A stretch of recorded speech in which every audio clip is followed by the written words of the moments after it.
Bismillahirrahmanirrahim. Assalamualaikum warahmatullahi wabarakatuh. Alhamdulillahi wa kafa. Wassalatu wassalamu ala rasulillah Muhammadil Mustafa wa ala alihi wa ashabihi ahli sidqi wal wafa. Amma ba'd.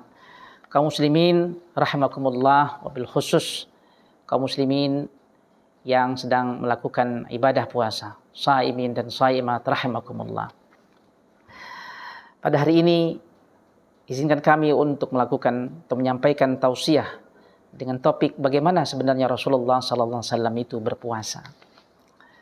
Tentu semua kita ingin meneladani Rasulullah SAW. Kita ingin mengikuti cara-cara beliau, seluruh cara hidup beliau, utamanya ketika beliau beribadah dan terkhusus ketika kita berbicara puasa seperti ini. Dari hadis-hadis yang kita dapat baca dalam banyak sumber, maka cara beribadah puasa Rasulullah SAW itu, yang pertama adalah menghidupkan malam Ramadan dengan salat tarawih, qiyamu Ramadan. Kesempatan untuk menghidupkan bulan Ramadan, yang pertama dengan melakukan salat tarawih dilakukan oleh Rasulullah SAW, yang memang di dalam sirahnya, dalam sejarahnya Rasulullah tidak pernah mewajibkan pertamanya. Pada malam pertama dan yang kedua, Rasulullah SAW terlihat salat, lalu mengikuti di belakang Rasulullah SAW itu kaum muslimin. Tapi malam yang ketiga dan keempat, ketika kaum muslimin berkumpul menunggu Rasulullah SAW salat tarawih, beliau tidak keluar rumah. Akhirnya beliau menjelaskan, aku tidak ingin bahwa salat tarawihku ini atau salatku ini dianggap sebagai wajib. Tetapi dapat diketahui bahwa salat tarawih atau qiyam Ramadan ini adalah termasuk yang dilakukan oleh Rasulullah SAW. Dan karena itu maka kita sebagai umatnya harus menirunya, meneladaninya, melakukan qiyam Ramadan.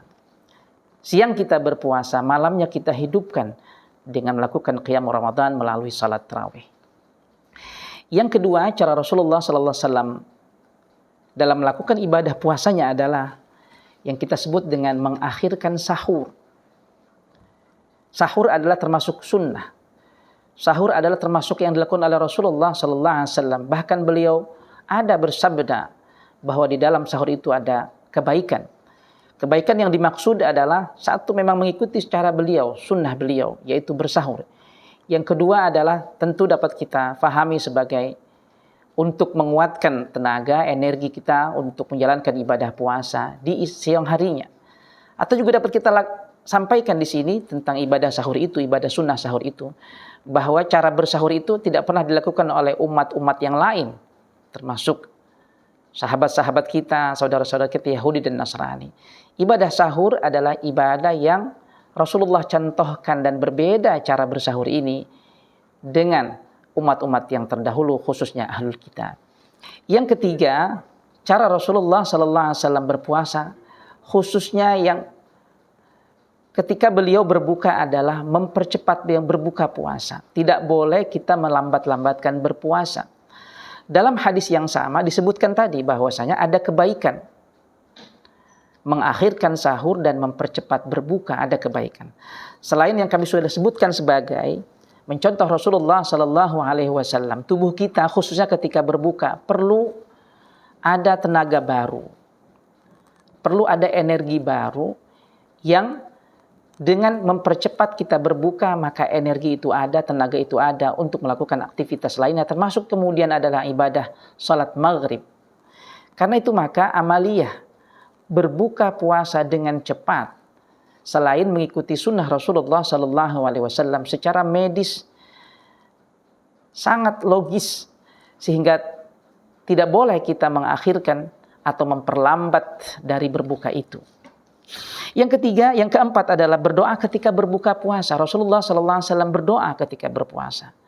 Dan dari doa yang ma'sur, maka doa itu adalah dhahabaz zama'u wabtallatil uruq wa thabatal ajru insyaallah. Telah hilang haus dahaga, urat-urat pun menjadi basah, dan pahala pun telah ditetapkan oleh Allah Subhanahu wa taala insyaallah. Berdoa ketika berbuka puasa adalah tanda kesyukuran atas pertama nikmat sudah menjalankan ibadah puasa kepada Allah Subhanahu wa taala. Mendapatkan nikmat satu hari menjalankan ibadah puasa, kita akhiri dengan cara berbuka dan berdoa. Bahkan dalam hadis lain Rasulullah SAW ada bersabda, Ada dua kenikmatan yang dapat dirasakan oleh yang berpuasa ketika berbuka, yaitu satu, ketika berbuka itu sendiri. Ada makanan, ada minuman, ada suguhan dan seterusnya. Belasan jam kita menahan dari makan dan minum, sekarang dibolehkan. Ada kenikmatan dan kesenangan ketika berbuka berpuasa, sehingga kita harus akhiri dengan cara berdoa. Kita mulai dengan berdoa. Dan yang kedua adalah nikmat nanti, ya, ketika bertemu oleh Allah Subhanahu wa taala. Selanjutnya cara puasa Rasulullah sallallahu alaihi wasallam, beliau adalah memperbanyak bersedekah dan mempelajari Al-Qur'an. Memperbanyak dan mempelajari Al-Qur'an ini disebutkan dalam rangkaian hadis Nabi sallallahu alaihi wasallam yang cukup panjang, sehingga mau tidak mau sebagai umat yang baik kita harus memperbanyak kebaikan dengan cara bersedekah, termasuk memberikan makan, minum kepada orang yang berpuasa. Dilipat gandakan pahalanya oleh Allah Subhanahu. Termasuk di dalamnya juga adalah dirasatul Quran, mengkaji Al-Quran.